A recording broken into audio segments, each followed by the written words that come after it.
morning, guys. We are starting out pretty warm again this morning. It's 71 in Springfield, 68 degrees in Branson, and 72 already in Clinton. And then these dew points are right behind the temperatures in the upper 60s to about 70. So it's another very soupy, thick start out there this morning with that humidity kicking. Humidity continues to kick through the afternoon, and that will fuel some storms later on today. So couple of clouds at the pool, mostly sunny, and then we'll have a couple of storms pop after about 1 o'clock. Some spotty showers and storms through the late afternoon and the evening hours with temperatures in the upper 80s. We could have a storm or two for that first pitch night at Hammond's Field at 6:30. After that, once the sun sets, we'll have some drier conditions. So hour by hour, a couple of storms pop late this afternoon and evening. The storms will die down by sunset, and then we'll keep that storm chance again tomorrow as this heat and humidity continues to bubble up some of these storms. We'll keep that pattern through the 4th of July holiday weekend. Temperatures up near 90 with some spotty showers and storms possible Thursday, Friday, and Saturday.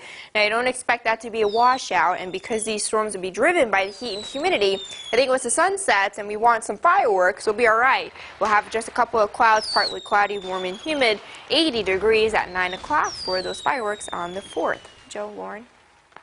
Here's what's making news now. After a city council meeting last night, Springfield land development codes could change as council decided to take this on. It's a preliminary bill to add owner consent on historic site designations. Mayor Ken McClure introduced the bill after a property in Galloway almost received historic site status against the owner's wishes. Another bill was discussed that bans the sale of any tobacco, nicotine, or vape products to anyone under 21. Those who spoke out at the meeting were in favor of the bill known as Tobacco 21. Right now, 40% of the state of Missouri is covered with Tobacco 21. There's several federal bills, and the first one just passed committee last week. So we likely will see, sometime in hopefully the near future that we make sure that retailers are held accountable for selling a deadly addictive product to our kids. Council plans on voting on this ongoing issue in a couple of weeks.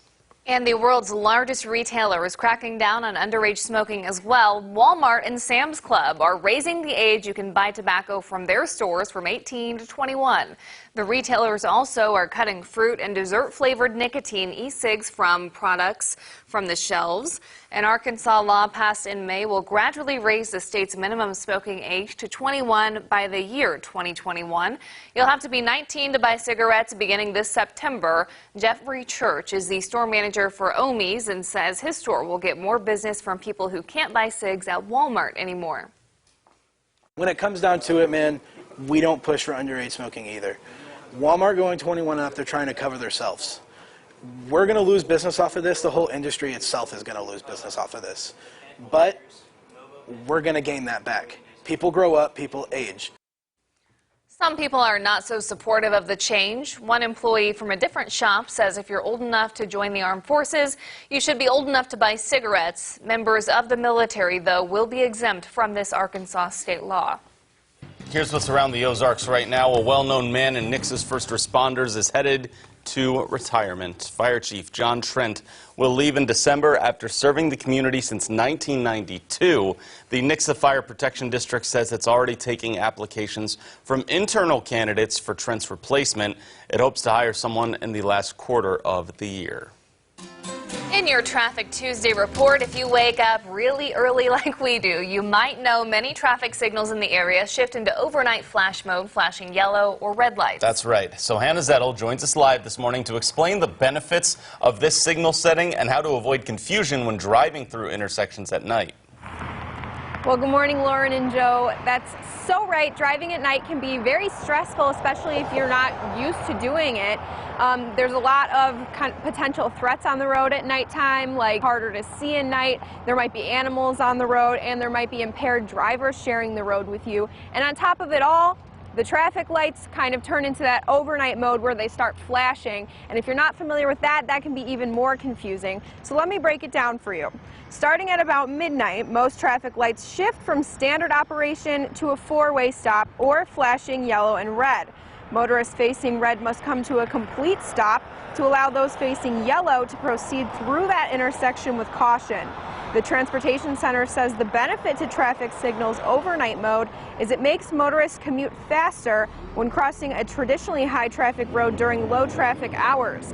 Jason Saliba with Springfield Traffic Management says various overnight settings are meant to help you save time. Overnight, a signal could either be in red flash, which means it operates like a four-way stop, or red-yellow flash, which means it operates like a two-way stop.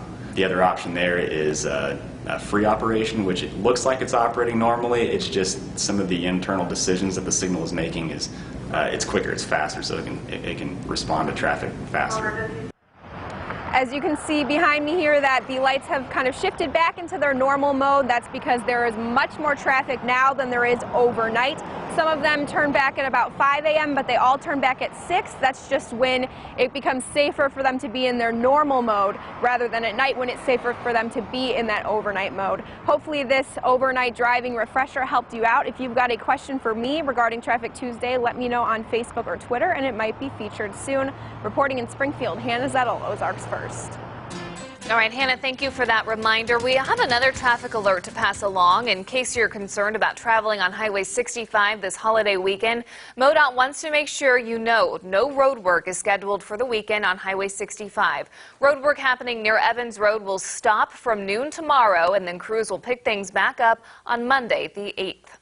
A record-breaking number of Americans will be traveling this Independence Day, nearly 2 million more than last year. And that's according to AAA. A 10% decrease in gas prices over last year, coupled with a strong economy, are likely behind much of the increase. A record 41.4 million drivers planned a road trip this year, but all those extra cars on the road could lead to delays. They project as many as 4 times the average commute in larger metro areas. And heading to some news around the region, happening in the River Valley in Arkansas, a large donation has been made for flood relief. Arkansas Blue Cross Blue Shield presented a $5,000 check to the city of Fort Smith yesterday. It was a show of solidarity for the organization, as many of its employees were impacted by the historic flooding in the area. Our operations were impacted somewhat, but many of our employees were directly impacted by it. So all the way from inconveniences all the way to having to move and rebuild. And so it really impacted us at the very core of what we do. And so we had to step up. Good. Perfect. Andrew Carabinos with Arkansas Blue Cross Blue Shield says the organization will make a $22,000 donation to the American Red Cross later this year. All right, if you're looking for something to do around the Ozarks this holiday week, the Webster County Fair kicks off tonight at 6 o'clock in Marshfield. It goes through Saturday as well. It's hosted by Show Me Amusements. You want to get in, a wristband will cost you $20. And Show Me Amusements points out to make sure to scope out the Rock-A-Plane, its new ride. We do have a big trend that we need to discuss this morning that's happening in what's going on with this 4th of July week right now. Nike is actually pulling a sneaker that it was going to release, a Betsy Ross themed sneaker that you're seeing right now. This is the front part, but on the back it shows an older version of the American flag, which flew in our country during slavery. And so it's sometimes used by white supremacists. There it is. It has 13 stars. And then, of course, the red and white stripes as well. Nike spoke with Colin Kaepernick, who, of course, we know was in the news for his taking a knee during the national anthem. He thinks that it represents, quote, an offensive symbol because its connection to an era of slavery. He believes that several people have that viewpoint as well. So that's new this morning. And I saw some people on social media, too, comparing it to the Confederate flag. So you can no longer buy those. Some people pre-ordered them, so you might see some floating around on the internet still.